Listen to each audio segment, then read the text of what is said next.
name's Allison. I'm 13 and I'm in the 8th grade. I'm Christina. I'm in 11th grade and I'm trans.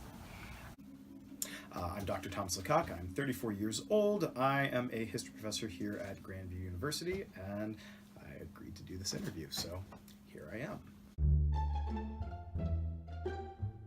I believe that sexism is discrimination between the different genders. Sexism is, by definition,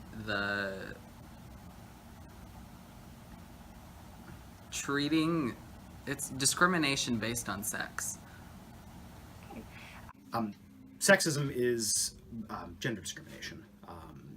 Largely, though not exclusively, on the basis of male-female. Traditionally speaking, though it is now a broader category, gender discrimination is fairly consistent throughout human history. What does sexism look like? Really depends on the context.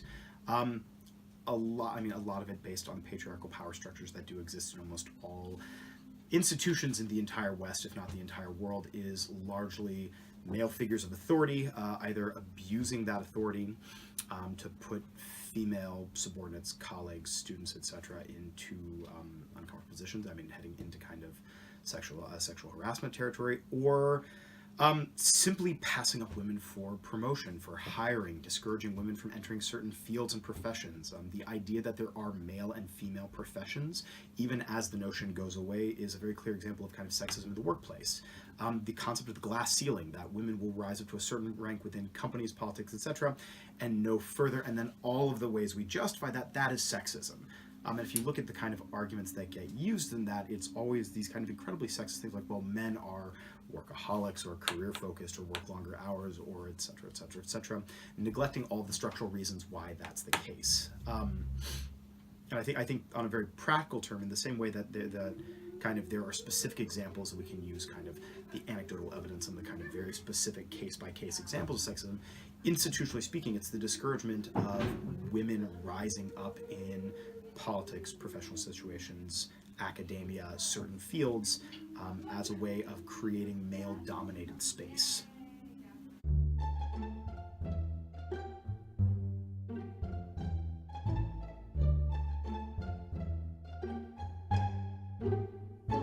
Oh, do I?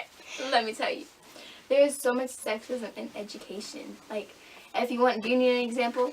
An example is how they think that men are more athletic than women in gym class. That's an education. They think boys are stronger. Okay, an example? Like, can I get some 4 boys to pick these books up for me? 4 strong boys? You know what? I'm a woman, and you know what? I'm better and stronger than those boys. They don't compare to me. Period. Yes. Do you have any examples? Well, being trans, I should have a lot. But freshman year, I had one teacher who refused to call me Christina and refused to use she pronouns. Okay, there is gender discrimination in education. I think it is slowly but surely getting better, but very slowly. Part of that is that the gender dynamics within higher education have changed significantly. I think we are now at the point where it's well over 50% of college-age students in college are female, or primarily identify as female. So that has necessitated some changes in kind of the conception disciplines have themselves as either male or female disciplines. But the fact that that remains a thing, there are still barriers in a number of fields. There are still fields that are traditionally either dominated by men as students, or really, and more problematically, men as faculty. And that's actually most disciplines nationwide. Yes, there is definitely gender discrimination in education, and even as it's changing, it is not changing fast enough.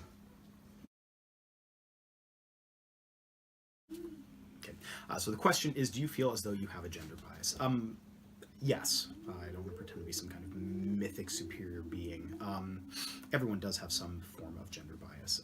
It is problematic, but I'm working on it. Part of it is that I remember being an 18-year-old boy in college for the first time and making lots of mistakes, and so it is easy to identify with my male students. And that I think is a fairly typical part of the problem, is that it's because I can place myself very specifically in their shoes or something akin to their shoes, it does build this kind of theoretical rapport. I also have a wife and a little sister who are both like really, really wicked smart and really hardworking and very, very high achieving, and always were. And I think that I consequently may have, I don't know, expectations for my female students that are reflective of the fact that the women in my life are all much more brilliant than I am. That doesn't necessarily translate into policy, because I work very hard to create policies that don't allow me to put my biases on the page. But I am at least cognizant of the fact that these are some of the baggage I have in the background, and I'm working on figuring out ways to kind of slowly destroy those biases and not allow it to impact any of my actual work.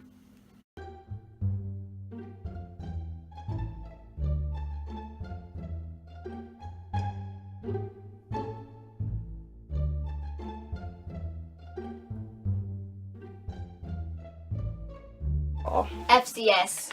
They think I can cook. Okay, and then how do they feel towards the boys in FCS class? I feel like they just let those boys slack off because they're going to be men and they don't have to work for their families.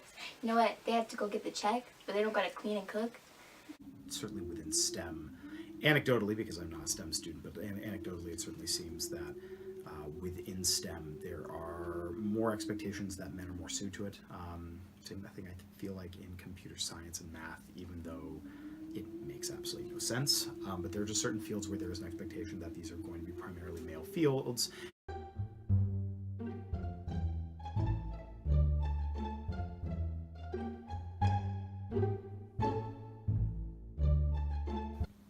So sexism affects students in a variety of ways. I think one of the most basic ones makes students feel either powerless or unwelcome in academic spaces. And I think on a very basic level, again, this perpetuates the same problems generation after generation. You claim that if discipline is a predominantly male discipline, you make a hostile environment for female-identifying students to become part of the discipline, and when they leave, you simply reinforce the idea that this is a male-only discipline, even though this is an active act of creation. I think that's one of the big problems, is that making academic disciplines and areas of interest unsafe or unwelcoming for female-identifying students guarantees that they will stay that way. And the loss to individuals, to fields, to, I mean, the integrity of education as a whole is incalculable. Well, for the ones not being discriminated against, it creates a sense of superiority, and the ones being discriminated against, it creates a sense of inferiority, and it continues the cycle of sexism.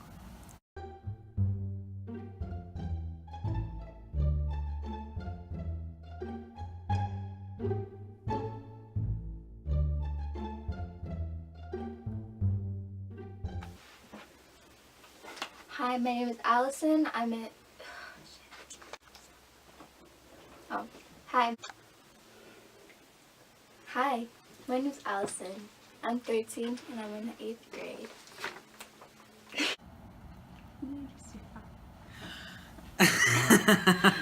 So I'm gonna start.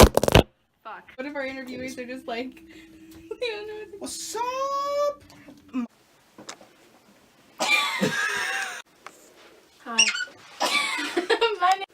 Hi, my name's Allison.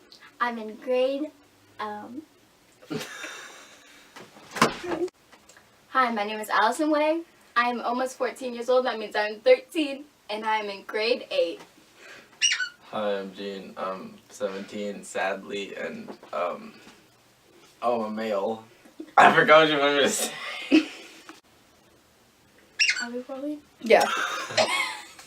Hi, my name is Allison, and I'm in grade 8 at Hoyt Middle School, and I like college boys.